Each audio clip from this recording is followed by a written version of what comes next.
Great. The UK is set to push ahead with plans to create a digital pound currency. Are you ready? You do not want to miss this. It might be the most important thing you see all week. It's after the news. Very good morning. This is Bev Turner today on GBNews. It is 10:38. Thank you for joining us. So, I've been talking about this for a long time, but nobody would listen.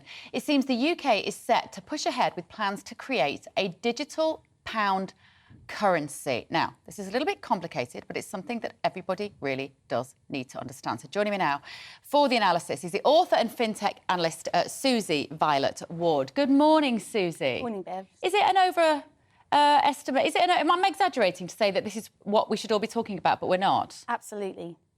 I'm not exaggerating, am I? Not slightly. Every person that I come in contact with in the public, I ask them, do you know what a CBDC is, or a central bank digital currency? And nobody knows. But the Bank of England have been researching this for years. It's been on the card for years. But unfortunately, the government like to manage perception. Yeah.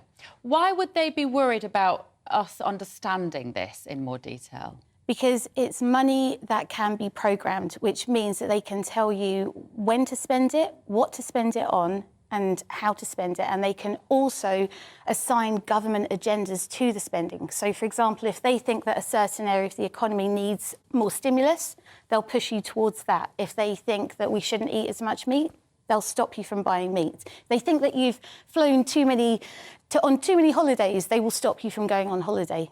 Now, that sounds like the stuff of a dystopian nightmare and a fantasy. Tell us, Susie, the facts about this. Like, who is talking about it? Because I remember, was it about a year ago or so, when Rishi Sunak, when he was Chancellor, did a video saying we're so excited about a central banking digital currency. And the Bank of England requested publicly to find out whether it would be programmable. I didn't hear the answer to that question. What happened? I think originally they said it wouldn't. Yeah. But I think they're slowly starting to change the narrative on that, and it almost certainly will be programmable. And even if they say it's not going to be programmable, it doesn't mean that they can't change the rules at any particular time. So how does it work? Tell me what this would work, because some people say, well, it's just the same as Bitcoin. No. How is it different? Bitcoin is a decentralised protocol that is a peer-to-peer cash that cannot be interfered by bad monetary policy, by governments, and you can send a digital cash to anybody on the planet with a mobile phone for pennies in seconds. What we're talking about is a highly centralised banking system. In fact, it will probably get rid of our commercial banks. And what we know, how the government actually deal with our data, I don't really want them holding it on a central database where they have all the powers that be over it. At least at the moment, it's scattered around and we have different institutions looking after different areas. There's almost a segregation of duties of sorts, but this will be a very highly centralised protocol. What would the benefits be to the general public? Ease of use, I think, would be the only benefit. Convenience. Convenience, and that's how they're going to sell it. But they won't tell you everything else. They won't tell you how it will be programmed. They won't tell you that it's a spy coin. They won't tell you that they're trying to phase out cash and that they want to track absolutely everything that you're doing. And the only way that you can opt out of this peacefully is by using Bitcoin. But unfortunately, they've used the term Britcoin very clever to try and muddy the waters. So in a way, correct me if I'm wrong, because this is by no means my area of expertise, but Bitcoin was troubling to governments because it takes the money out of that regulated financial system. Yes. And therefore, this is, in effect, a reaction to the freedoms that people were discovering to spend money in their own ways. Yes. OK. Are there any countries around the world at the moment that have this already? It's been piloted in China and India. So the way that our media is run is we look to certain countries like China and we think that it's an authoritarian, totalitarian state, and we feel a little bit sorry for them, but we don't realise that the same thing's happening to us and we're actually using them as a template. Right. So what kind of timescale are we looking at here for this? Do we know yet? I think originally they thought it would be 2030. 2030 is the date that everything seems to be happening by. I think that's when they want the actual Great Reset to happen. Yeah, well, the Agenda 2030 is all there. Exactly. And some of those ambitions will not necessarily be all bad. And some people would argue that we have so many people on the planet now that we do need an element of organisation, that humanity might need organising. That will be the logic.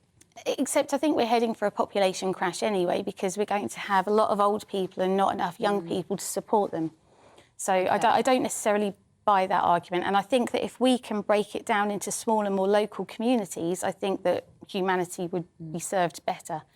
So let's talk about this cashless society that we're moving towards. Obviously, a lot of this happened under the auspices of COVID and lockdowns, was that cash was seen to carry a virus, and therefore lots of shops were not accepting it. Now, of course, we've come out of that, and a lot of shops have said, well, for convenience, we no longer use cash. That can be very difficult for certain members of the public who use cash, or perhaps the elderly that don't have the same access to banking, and you know, the huge social change afoot. What are the implications for you of us not having a cash in the system? Every single thing you do will be tracked, and it will be recorded, and it will be there forever.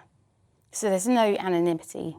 It will all be taken away from you, and it will go one step further, and they will be able to control what you spend your money on. And it could even go further, because they may even start programming contracts, employment contracts, where employers can say, we don't want you to do this, and therefore when we pay you that money, there'll be requirements attached to it. You've been writing about this in various publications and researching this, Susie, for a while. I think it was in City AM. City AM are one of the only newspapers that have dared to publish this. Why is that?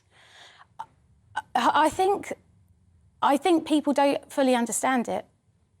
And I think if they did understand it, they wouldn't be doing the government's bidding. I'm not even 100% certain that the government understand what they're trying to implement. You mean certain members of the government? So there might be... Rishi Sunak understands it. He does. Jeremy Hunt fully understands it. I hope he doesn't, because otherwise it's a very sinister plan. But is it, once this changes, so people will say, OK, well, they may be planning to this huge upheaval of our financial systems and our monetary system. But of course, if the Conservatives lose the next election and Keir Starmer comes in, then maybe these ambitions will be ditched and we will return to cash. No, this is something that's been happening globally. There's a CBDC tracker where you can actually look to see the different stages that each country are at. So India and China are further ahead, and there are other countries, but most countries are looking to implement some form of CBDC. So this is a global initiative.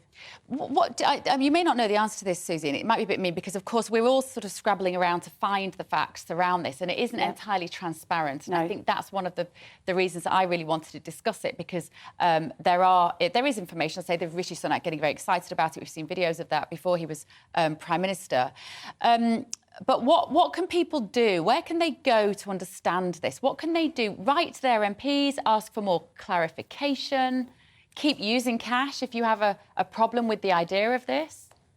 I think once they've decided that they're going to move forward, they will move forward. There is a consultation form on the Bank of England website where you can log your concerns, but I can't see that it would make any difference because, as I said, this is a global agenda. This isn't something that the UK have just decided to do. It's being rolled out across all countries. They're just at different stages.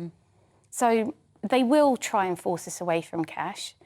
I don't think spending more cash is going to stop it.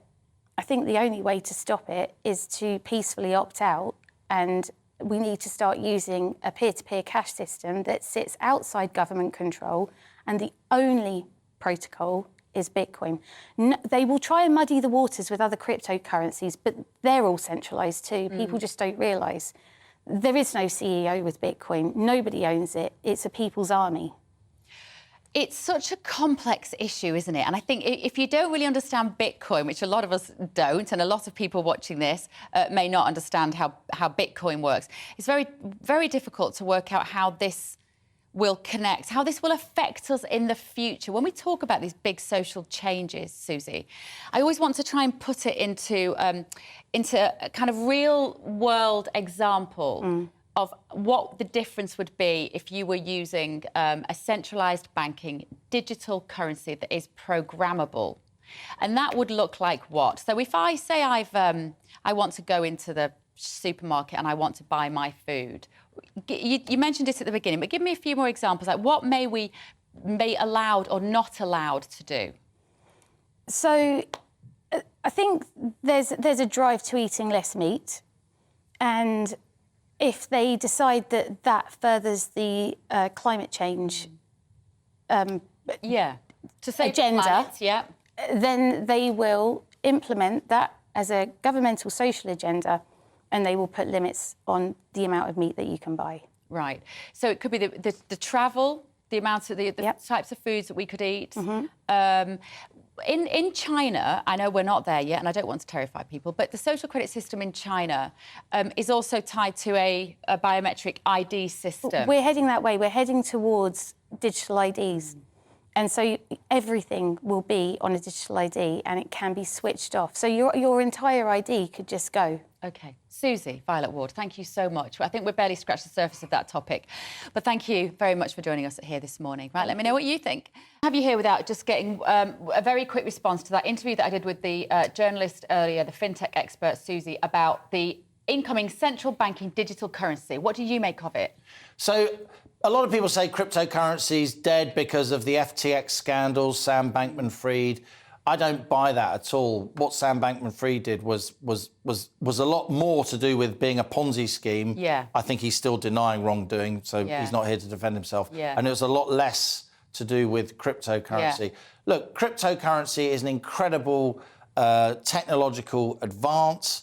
The reason they've become so popular is because central banks around the world have printed more regular money, and money has its value in its scarcity. The thing about something like Bitcoin is there will only ever be 21 million of them. But the Brit coin that we're going to have here, that Rishi Sunak's been getting very excited about, good or bad? Well, central bank digital currencies are completely different from cryptocurrencies. Yeah. I am concerned about the fact that we're taking cash completely out of society. I am concerned about the extent to which that imposes control on ordinary people, and it gives the government the ability to know absolutely everything about absolutely what in our lives, what we're spending. It's like a kind of surveillance culture. Now, I'm not saying that the Bank of England is being run by, you know, any kind of conspiracy, but I do think at the very least, and you're doing it, and congratulations, Bev, we need to discuss the democratic and constitutional implications of these digital currencies and not see them as just a technical change. That's not going to affect us, because it is. Liam, you're brilliant, as always.